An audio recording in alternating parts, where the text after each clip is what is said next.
ایک مرتبہ لاہور کا ایک نوجوان تھا، اس کی شادی کو کچھ مہینے ہو گئے تھے تو ملنے کے لیے آیا۔ ہم نے پوچھا سناؤ بھائی آپ خوش ہیں؟ تو بڑا غصے میں تھا، کہنے لگا جی کیا کروں، بس ماں باپ نے ایسی بیوی ڈھونڈ کے دی ہے جو بالکل جو ہے نا وہ دین سے محبت نہیں رکھتی، نماز نہیں پڑھتی، کہتا رہتا ہوں پردے کا خیال نہیں کرتی، فلاں نہیں کرتی، فلاں نہیں کرتی۔ ایک لمبی چارج شیٹ اس نے بنائی ہوئی تھی۔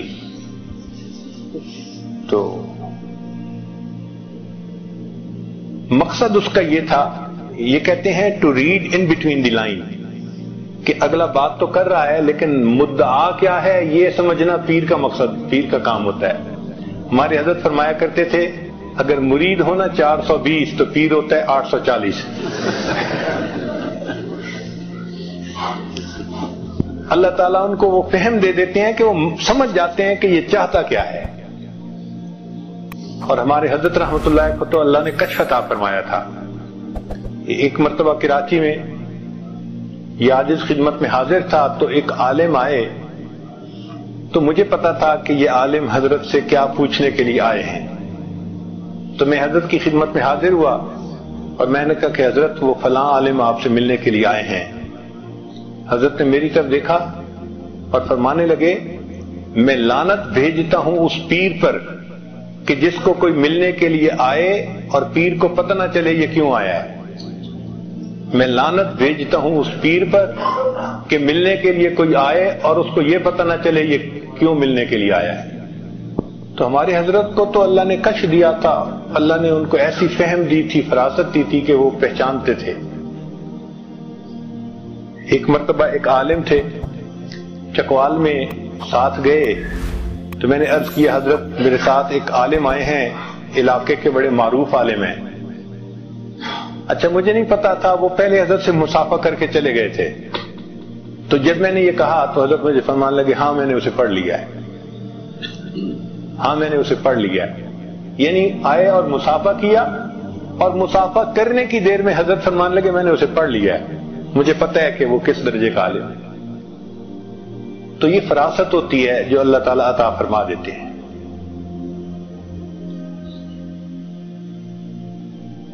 اب اس نوجوان نے آ کے نا جب لمبی چارج شیٹ بیان کی تو مجھے سمجھ لگ گئی کہ یہ کہنا کیا چاہتا ہے۔ وہ اصل میں مجھ سے NOC مانگ رہا تھا کہ حضرت جی کہہ دیں کہ تم اس کی طبیعت ذرا ٹھیک کرو تو میں بیوی کو جو ہے ذرا ٹھیک کر دوں گا۔ خیر جب اس نے اپنی ساری بات کر لی تو میں نے اس سے کہا کہ اچھا مجھے یہ بتاؤ کہ جس وقت شادی ہوئی تھی اس وقت تو آپ بھی اسی حال میں تھے، چونکہ اس کو بیعت ہوئے بھی تھوڑا وقت ہوا تھا۔ شادی کے وقت جیسا لڑکا تھا ویسی لڑکی ماں باپ نے ڈھونڈی تھی۔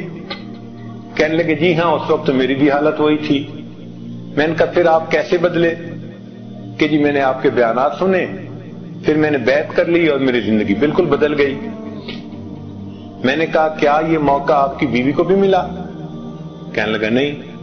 میں نے کہا کسی مجلس میں اس کو بیان سنوایا؟ کہنے لگے نہیں۔ میں نے کہا جب تک وہ یہ بیان نہیں سنے گی تو زندگی کیسے بدلے گی؟ یہ تو قصور اس کا نہیں ہے، یہ تو قصور آپ کا ہے جس نے موقع ہی نہیں دیا۔ تو تھوڑا سا نا وہ سلو ہو گیا کہ بھئی میں جس شد و مد کے ساتھ آیا تھا نا یہاں یہ سلسلہ نہیں چلے گا۔ اچھا خیر میں نے پھر اس کے بعد اس سے ویسے باتیں کی، جنرل باتیں جو ہوتی ہیں نوکری کے بارے میں ادھر ادھر کی، اور پھر اس کے بعد اس کو رخصت کرتے ہوئے میں نے کہا کہ آپ ایسا کریں کہ جب جائیں نا تو جاتے ہوئے راستے سے مٹھائی کا ایک ڈبہ لے لیں۔ اس نے پوچھا جی؟ میں نے کہا وہ جا کے جب گھر میں دسترخوان بچھے نا کھانے کے لیے تو وہ مٹھائی کا ڈبہ بھی اس کے اوپر رکھنا اور ان میں سے مٹھائی کا ایک ٹکڑا اٹھا کے نا بیوی کے منہ میں ڈالنا۔ وہ مجھ سے پھر پوچھتے جی؟ اس کو سمجھ نہیں آ رہی تھی کہ بھئی یہ مجھے کہہ کیا رہے ہیں۔ وہ تو آیا تھا اس کو سیدھا کرنے کی نیت سے اور ہم اسے کہہ رہے تھے کہ بیوی کے منہ میں مٹھائی کا۔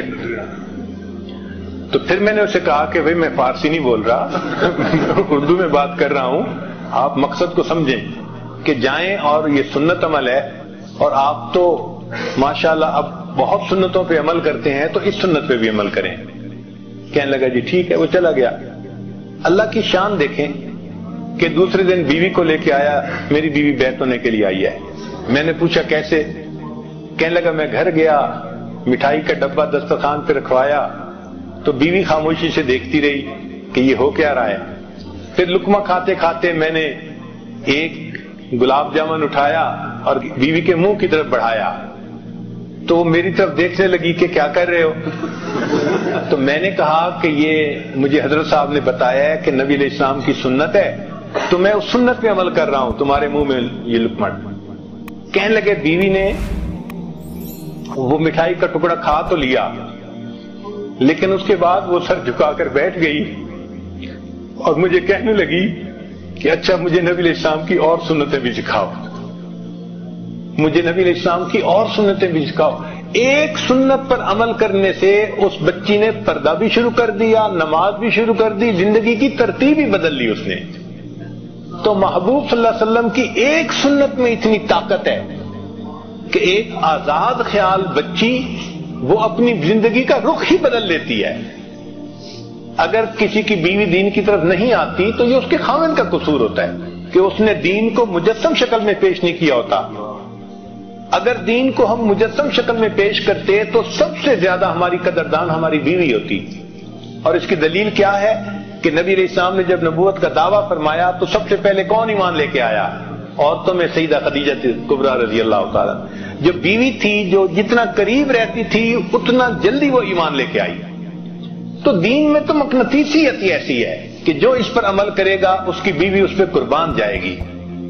مگر ہم ایسا تو نہیں نہ کر سکتے کہ بیوی نیک بن کے رہے اور ہم آزاد بن کے رہیں، یہ نہیں ہو سکتا. ہماری یہ تمنا پوری نہیں ہو سکتی. ہم خود نیک بنیں گے تو پھر گھر والے اولاد پھر وہ بھی نیک بنیں گے.